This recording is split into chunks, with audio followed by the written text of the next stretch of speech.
Bottlenecks. You can't live with them, and you can't live without them.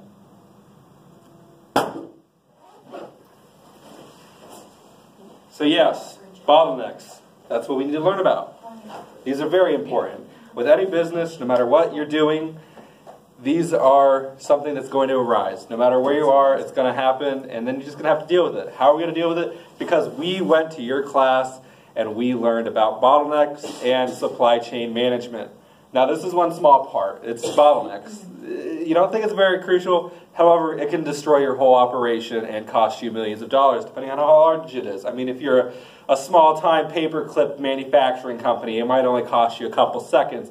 But after a while, it builds up. So I already went over what a bottleneck is.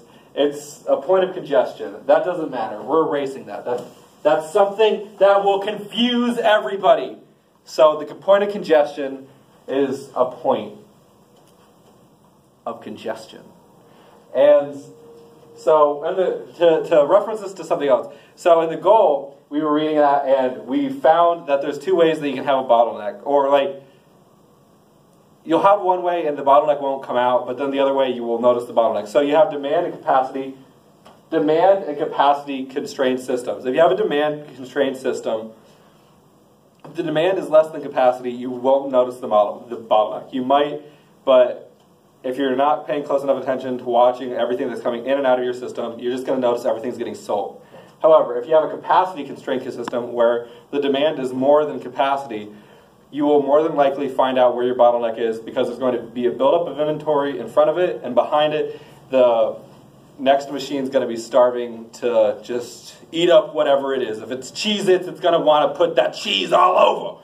If it's like paper clips, it wants to put the gold plating on it. I don't know. Or if it's a naked bottling company, their bottleneck might be putting this lovely stupid wrapper on it, and it's going to take forever. So they'll have to figure out a faster way to do it, and then that way they can decrease their bottleneck. But no matter what they do, some part of that manufacturing process is going to take longer than the others. If in a just world, they will all take the same time, but then technically speaking, wouldn't they all be one big bottleneck? So what I did is, you'll see a couple clips here in a second, that are based about a bottleneck. Instead of paper clips, I used chairs, and also I didn't make it as such that the bottleneck has the same two machines working. I kind of did it in a more, in my opinion, a more realistic way. If you're a business in today, you're not looking to spend more money to fix a problem. You want to see if you don't have the resources already there. And in my situation, you already have the resource, because just like in the goal, they had an old machine that they weren't using anymore, and they brought it back to replace, or to work alongside the NCX-10. And in this situation, it might have been slower, but you'll see that just because it's slower doesn't mean that the two machines working together won't help move the product along a little bit better.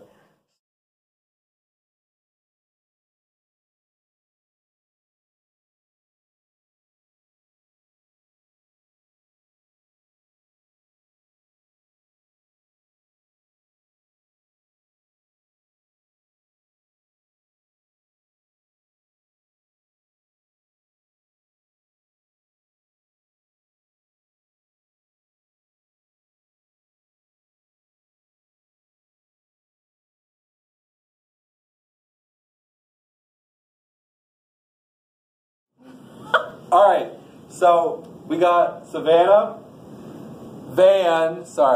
Ashley, and Tyler. And I'm going to kind of do something like what the paper clips were. So, Van, you're going to be 3 seconds, Ashley, you're going to be 7, and Tyler, you're going to be 4. You're going to take our lovely paper clips, aka chairs that are probably made in China, and then you're going to move them through the sections. And I have a timer, and they're going to go off of that. We'll see how this works. This will be fun. No, you can't count in your head. We tried that. What happens is you count a lot faster than you think. So you got to watch this. All right, we're going to see how far we can get in a minute.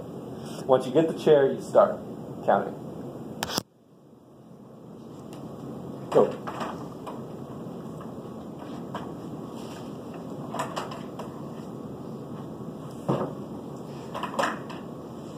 This is exhilarating. What do we see? You can't see it. However, what we see is Ashley has a plethora of chairs. She doesn't know what to do with this inventory. It's raising up the roof. It's going higher than you can possibly imagine. Just look at it. This is crazy. She's got 4 chairs now. There's still 30 seconds on the clock, and we're still going. It's all over the place. Look at this. It's insane. There's a phone call in the background. Savannah's just going right through them. Tyler, he's almost out of chairs. He is out of chairs. So Ashley's all that's left. Why? Because she's taking the longest, which is what's called a bottleneck. I'm holding the camera sideways. I'm sorry, Professor Chaco.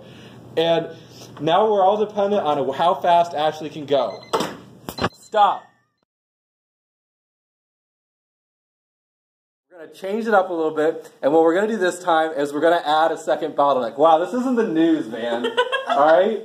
So we're going to add another machine, like, that's an older machine per se that's obsolete, but we're going to bring it back in to work at the same exact station that the new bottleneck was created. So Ashley's going to have some help from Sammy. See, there we go. She winked. All right, so we're going to do pretty much the same setup, but Sammy's going to help Ashley, and they're going to pull from the same pile. So we're going to start this. I can't flip the camera around. That's my B. All right, you guys ready? This is time consuming. Go. This is exciting. Look at this. Look at this. This is a new angle on teaching. You should try this.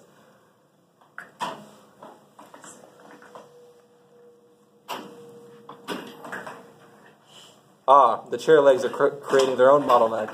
This is a whole other chapter. Oh my goodness. Look at this. However, look, the pileup is not as severe. Ashley's capable of taking it, kind of. Maybe next time I'll think this through a little better.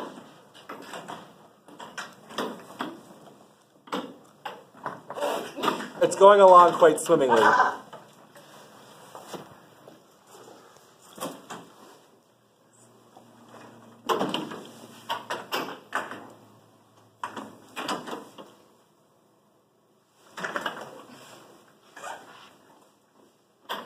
As you can see, this is working out quite fine. Van is taking all of her inventory, and they're all produced products. And look at this. The minute is just now up, and every product went through the system. Wait, did we finish it in time last time, too? So what happened was because we had 2 machines working at the same station. Even though the other one that went and worked at it wasn't as fast, it doesn't matter because it's still taking the load off. That was an annoying beep. All right. We'll do one more setup, and we'll see how that works.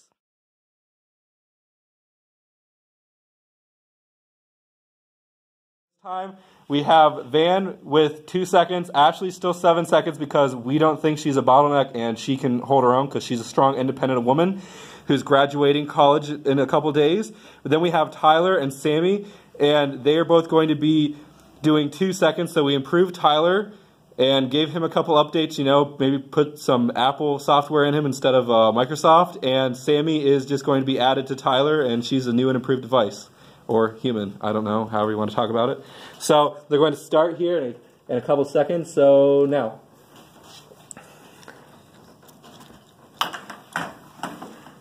We're off to a good start.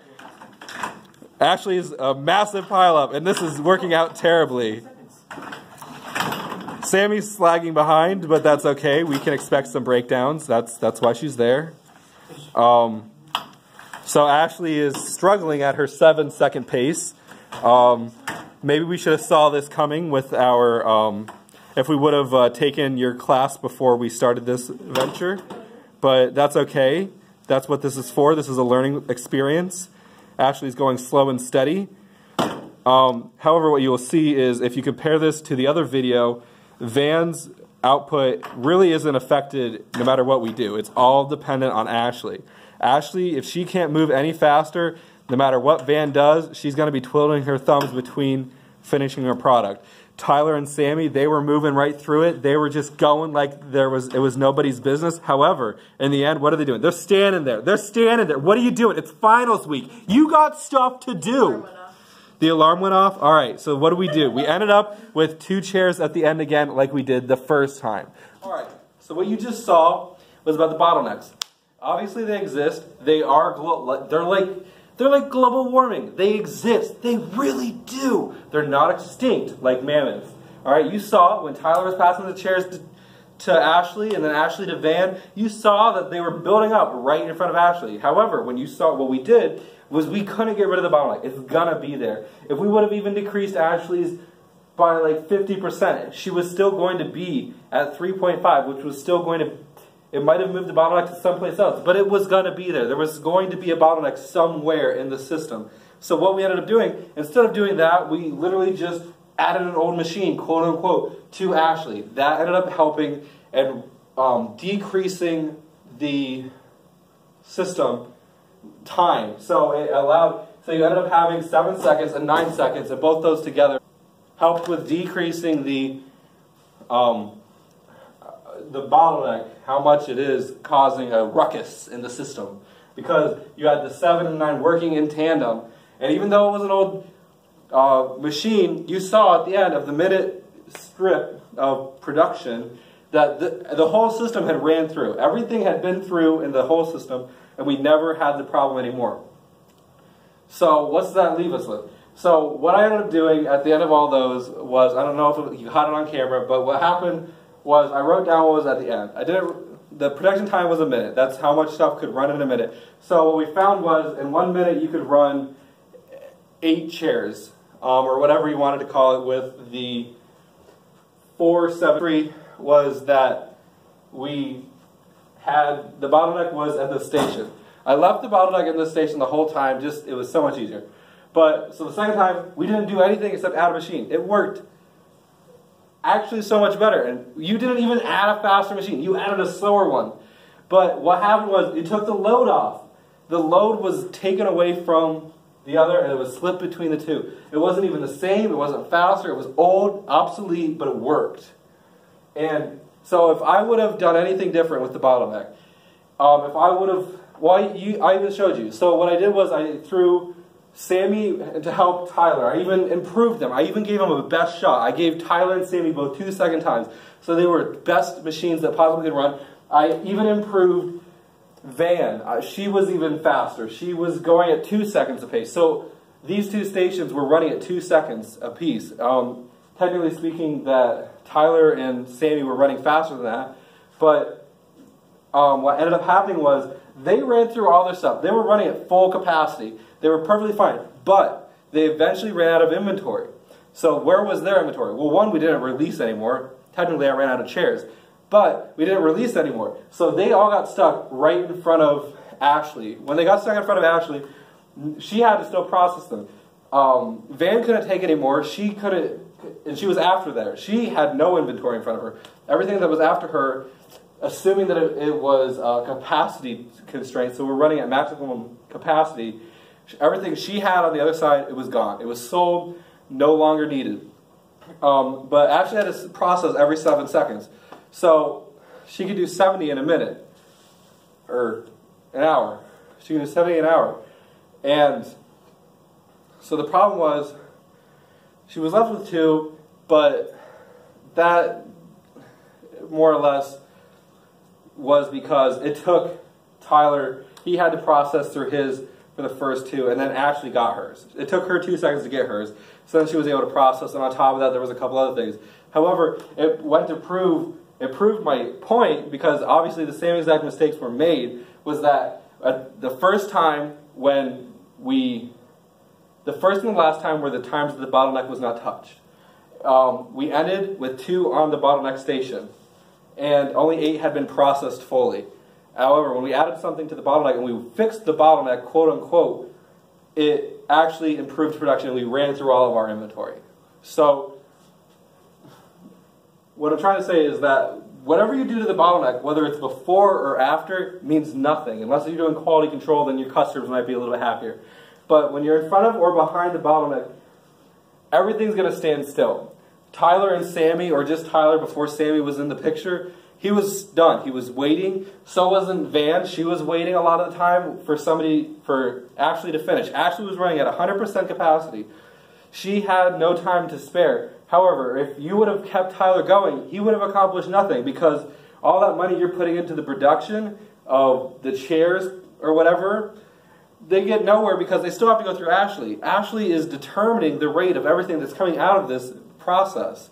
When you are trying to figure out how to fix your system, you don't want to look at your newest machine or your efficiencies like what they were doing in the goal. You need to look at what's taking the most amount of time or consuming the most amount of money. Which, if in theory, it should be probably the same thing. Like in this system, because this was taking longer, it was holding inventory that's taking up money. It's running a lot longer. It's running all the time. So if you would shut off the other systems when they weren't being used, they wouldn't be taking up any money, technically. But that's a whole other theory. What you do before or behind the bottleneck, it ain't going to matter. Everything's going to get stuck in front of the bottleneck. If you ran Tyler at full capacity, as long as he had inventory, it wouldn't matter. It's just going to cost you money. You're paying to run that machine, and it's getting nowhere. That product is not getting through Ashley, and because it's not getting through Ashley, it's not getting sold out the door. It's pointless to run that product or that machine. You need to fix the bottleneck, and when you do that, then you can improve the further down the station. Everything gets backed up behind it, and everything in front of it is going to have way too much excess time, and it's going to be throttled. Need to be throttled. So you saw Van was always struggling, and she didn't have anything, and as soon as she got it, it was gone. She was constantly standing around, not being able to work. But when I went and improved the second station, which was the bottleneck, even with an older machine, it improved drastically, even though it was older and slower. And say we even did away with it and made that, God, we had some magical funds and we were able to delete that machine and buy a brand new one that was 2 seconds. What happens? And this one's still 3 seconds, and then this one's 2 seconds, that one's 4. That's your new bottleneck, and everything behind it is going to be starving for product because it's going to take 4 seconds to get one through, 2 and 3. And it doesn't really matter what you do. Your process is determined by your bottleneck. I kind of have repeated myself, but it's so important. And it's kind of like what you said, and in the goal, it was so reiterated. When you don't pay attention to the bottleneck, it's just going to get worse. And even when you figure it out, something that's intriguing is that when you find the bottleneck, and you perfect your system, and everything's running smoothly, you realize to save money, you can stop some of the workers, and it's actually more cost effective to let them sit and wait while the bottleneck is working, and all this great stuff. And then what you do is you go and add more product because you realize you're doing something wrong. But in turn, you need to always constantly look at your old processes to make sure what you're improving is actually being an improvement, and that you're not creating different constraints somewhere else in the system that aren't necessary.